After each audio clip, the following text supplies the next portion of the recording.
بسم الله الرحمن الرحيم سبح اسم ربك الأعلى الذي خلق فسوى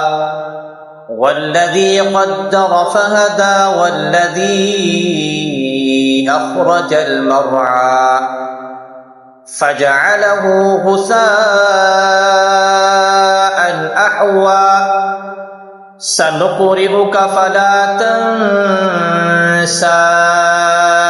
إلا ما شاء الله إنه يعلم الجهر وما يخفى ونيسرك لليسرى فذكر إن نفعت الذكرى سيذكر من يخشى ويتجنبها الأشقى الذي يصلى النار الكبرى ثم لا يموت فيها ولا يحيا قد أفلح من تزكى وذكر اسم ربه فصلى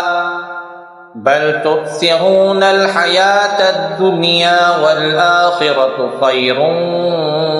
وأبقى